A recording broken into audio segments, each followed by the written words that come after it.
if he's ready. So we have an inspirational moment.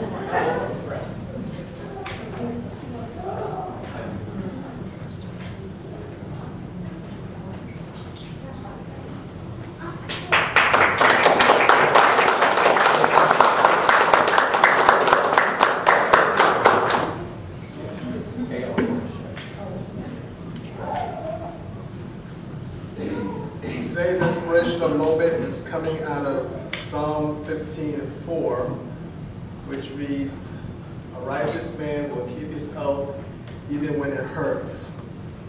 One of the more difficult scriptures for me to follow, especially at 6 o'clock in the morning, well, 6:45 in the morning, I'm trying to leave to go to work. It's enough that I remember that I promised my wife I'd wash the dishes. They're all stacked high staring at me. And I wonder that moment, will I keep my oath, even as it hurts?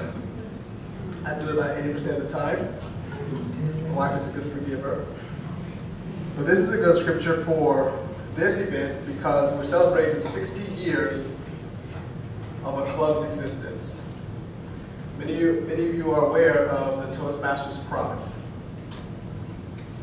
And most of us, when we first joined Toastmasters, we're not aware that we agreed to this Toastmaster Promise. To show up to clubs prepared. If you're a speaker, to have rehearsed your speech.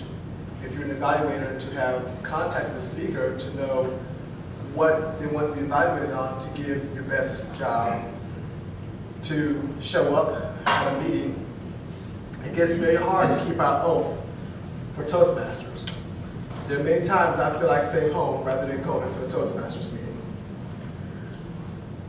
But a club would not remain in existence if Toastmasters, who are members of that club, were not keeping their oath. The fact that this club has been around for 60 years is a sign that it's had many Toastmasters who have kept their oath, which means when it was inconvenient, it still showed up. When a visitor came, they followed up with that visitor and gave them a phone call. They gave great prepared speeches and followed up with wonderful evaluations. So for me, it's an honor to be among you all who kept your oath and came tonight after you promised that you would be here. And in your clubs, I encourage you to continue to do the same so that one day you have this type of celebration. Thank you.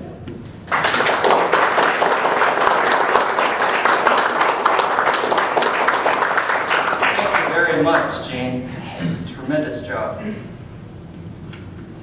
My name is Eric McNair. I'm the immediate past president for Tallahassee Toastmasters, and I am the de facto chair of the Diamond Jubilee Committee.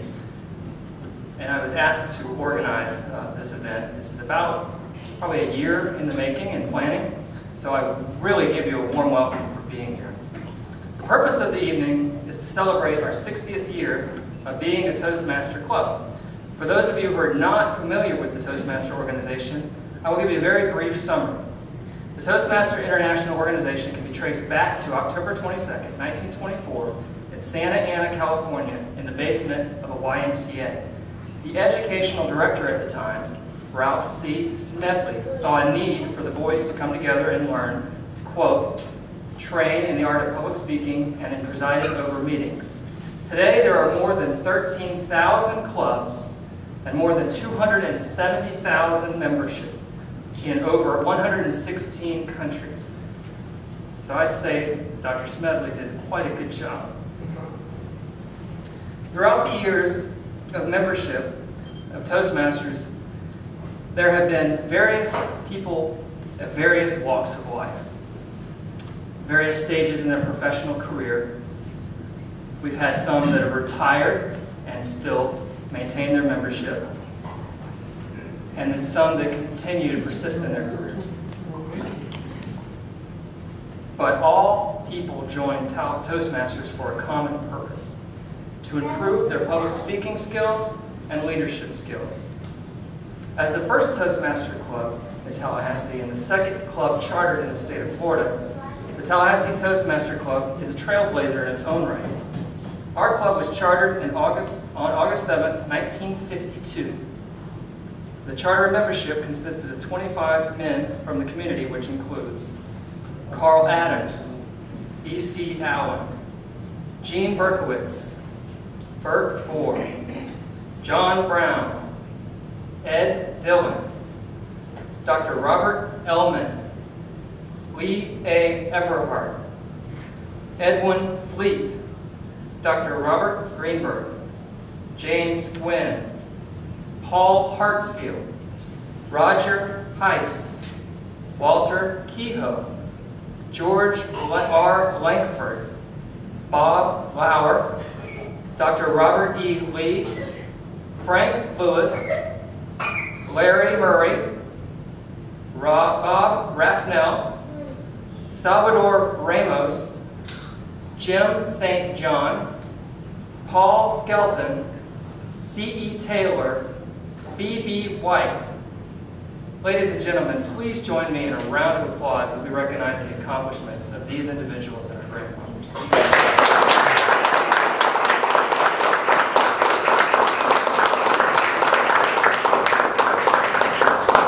We actually have the original charter certificate on the back table as you signed in. So at the conclusion of the meeting, I invite you to come and go look at them. Tonight, we have a distinct honor to have the founding president of the Tallahassee Toastmasters Club. Dr. Robert Greenberg was born in Tallahassee 2 years after Dr. Smedley started the Toastmaster movement.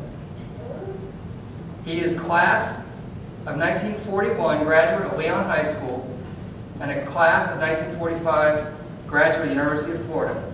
He also served in the U.S. Navy on the SS Benson from 1943 to 1946 during World War II.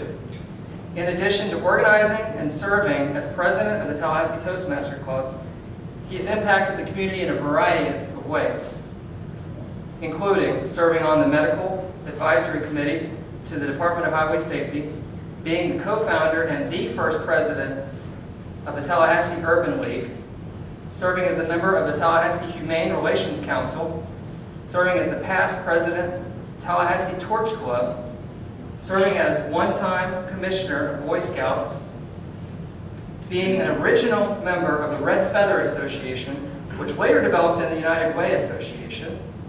And if that's not impressive enough, he's also, and still currently is actively serving as an optometrist here in Tallahassee, and he has been doing so since 1951, currently working with Dr. Robert Osillo. Ladies and gentlemen, please join me in giving a very warm welcome to Robert Greenberg.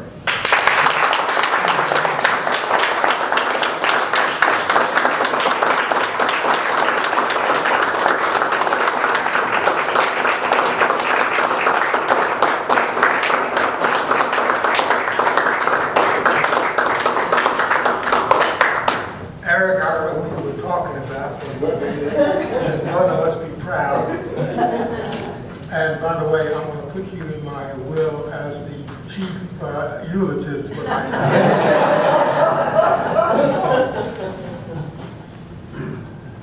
It's really a treat to be back in Toastmasters and bring up some old memories. A few weeks ago, I got a joke from the past when I got phone calls and emails from Eric and Margot, neither of whom I had ever met. Uh-oh, I thought, my sins have caught up with me. These industrious young people have done some research and found that I found someone to blame, or maybe take the credit for originating Toastmasters in Tallahassee. I had almost, but not quite, forgotten what I put into motion more than a half-century ago. I understand now there are 20-some-odd Toastmasters clubs in this city. How did the poet say it? From little acorns, mighty oaks grow. I look around this room and find it hard to believe that 60 years ago, when I recruited a handful of young men to help me organize a Toastmasters club, that would grow into something like this. In 1952, Tallahassee had a population of 27,000 some odd, and with the addition of 24,000 some odd people in unincorporated Leon County, there are only 51,000 people who claim Tallahassee as home. Now And most of the young men here at that time were World War II veterans. And the organizations they belonged to included the JCs, Lions, Kiwanis, Rotary, Civitan, and Elks. And of course, most of us also belonged to the American Legion and the BFW. There were many professionals like me looking for ways to improve their communication skills and thereby improve the odds of their being successful. They belonged to, you must remember now, this was a time that of Leave It to Beaver and the Partridge Family, when women's place was in the home as wives and mothers, and the men in the family were the primary income producers. Of course, that's all changed since then. Which brings me to Tallahassee Toastmasters. I had heard somewhere, but not for sure, about this organization. I had no knowledge of it, but I had a book written by another eye doctor, mentioned it, and listed the address for the home office. This was, of course, long before the internet, and I couldn't Google it. So I wrote to them, and they obligingly sent back a lot of information and told me how to get started. So I recruited, as well as I could, a bunch of mostly JCs that I was familiar with. And by the way, I noted that, I think you made a little mistake, Eric. I was born at the same time, the same year that Toastmasters was, 1924. You had missed it by 2 years. And after 88, what's 2 years? On a hunch, I wrote a letter to the editor of the Democrat to find out if anybody reading the letter might have some knowledge of Toastmasters. And as luck would have it, I got a response from B.B. White, who was recently moved here from, I think, Minnesota. He was the Culligan soft water man here at that time, and he had been a district deputy, or whatever you call him, in Toastmasters up north. He obligingly agreed to help us, and he and his wife, Laurie, became good friends of ours. They have unfortunately since passed on. So I spread the word, mostly among the JCs, and soon had about a dozen, or I think there were 25, I think you said, men interested. And we had a few organizational meetings, and then we elected officers. Because I had spearheaded the organization, they made me president. And the Home Office sent down a certificate, a charter certificate, which is displayed back there. And we had an installation party at what was then the new Duval Hotel. It's changed hands several times since then. And we got Governor Fuller Warren to present the charter to us. It was quite a feather in our cap, I think. In that early group, relying on my faulty memory, because I can't find the clippings, and I'm sure my wife has squirreled away someplace. We had a college professor, Buzz Robert Ely, who later became president of a college in Georgia. A couple of businessmen, Greenberg was back there, who later became one of Tallahassee City's commissioner and eventually mayor. Edwin Fleet, a merchant who has since retired. We also had a highway patrolman, you mentioned Carl Adams. And we had Lee Everhart and George Langford, two prominent businessmen who founded the, what they call it? The Municipal Code Corporation. Municipal Code Corporation, thank you. One of Tallahassee's prominent businesses. We had two members, not charter members, but came in soon after, of whom I am inordinately proud. One of them was a fellow named Steve Wetzler, a Dutch immigrant who spoke with such a heavy accent that most people couldn't understand it. Toastmasters fixed that. He became very, very proficient in English. And then there was another fellow, Homer Brinkley. Homer Brinkley was Tallahassee's answer to Andy Griffith. This is a guy who came from the backwoods of Jackson County or Gaston County, I'm not sure which, where he had been a barber Tallahassee to go into the real estate business with his brother. Problem was he had lots of stories, but he staggered so badly he just spoiled the effect of it. After a few months in Toastmasters, he was out on the circuit tour, giving speeches, humorous speeches all over the state, and rumor has it he got paid for it. That's one of our success stories. We now have 20 or more Toastmasters clubs in Tallahassee, as I understand. They're all doing well, apparently. But most of the original members, Paul Skelton, I see him right there, is one of them. Most of them, unfortunately, have left us either through death or moved away. And I appreciate this opportunity to refresh my memory and tell you something about what happened 60 years ago, and to see some old familiar faces. By the way, are there any legacies on Toastmasters whose fathers or maybe grandfathers were Toastmasters? None, I don't see any hands going up. My son, who couldn't be here tonight, was a Toastmaster for a while, and I have a granddaughter who was a Toastmaster.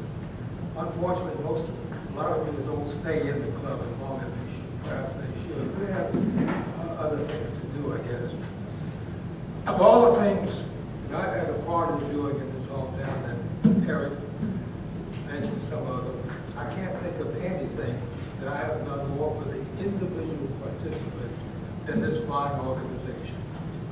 I'm sure all of you will agree with me that Toastmasters has furthered your self-assurance, if nothing else. And if you're confident in your ability to communicate with your peers, you know that it can't help but advance your careers in whatever your place in life is. Thank you for letting me come tonight, and thank you, Eric, for inviting me.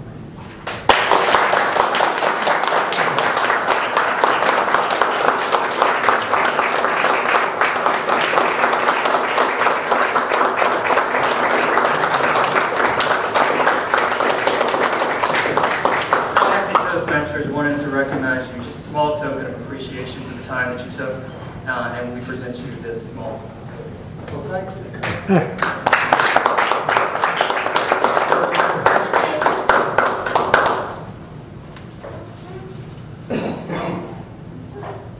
Well, what do you know? A round trip around the world.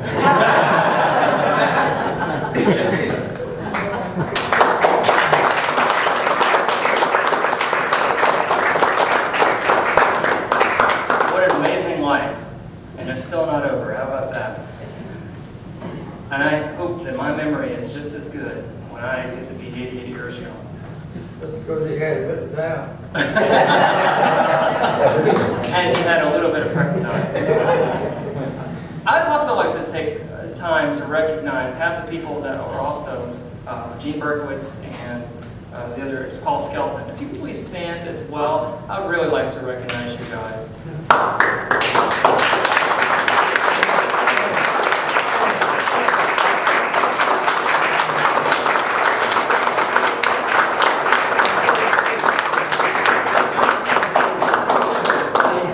Oh, Ed, are you here too, Ed Fleet?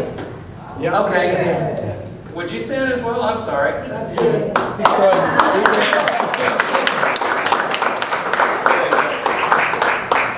Really an inspiration.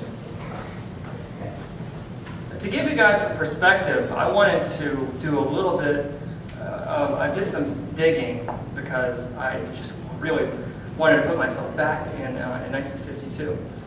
So at this time, 60 years ago, General Dwight D. Eisenhower was campaigning to become the 34th President of the United States. The TV show Dragnet and the Today Show just premiered on NBC. There was a tropical storm, sound familiar, formed just north of Cuba, moving northeast. The storm made landfall in southern Florida the next day. This is the earliest reported landfall from a tropical storm. American in Paris, starring Humphrey Bogart, won the Academy Award for Best Picture. The maiden flight of the B-52 Stratofortress occurred. Mr. Potato Head was the hottest new toy that was introduced. And amazingly enough, 60 years, we can still find Mr. Potato Head in stores. A satirical comic book entitled Mad debuted. Anybody familiar with Mad? It later became Mad Magazine, and it just starred Alfred E. Newman with the popular catchphrase, "What? Mean worry?"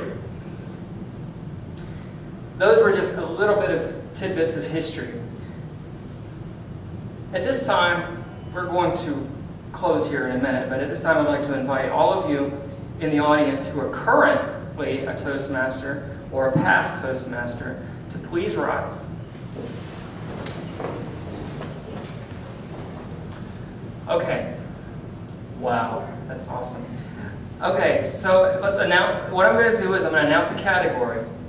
And if you're in the category, I want you to sit down. Who's been a Toastmaster for 5 years or less?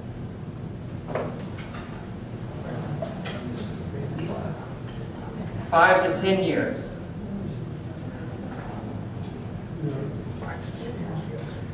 10 to 20 years. 20 years or more. If you've been a Toastmaster for 20 years more, please stand. That's you. Dr. Greenberg? Oh, you're not 20 years, okay. Randy? You have to be. How many years, Dale? Were you a Toastmaster? I've been a Toastmaster for 39 years.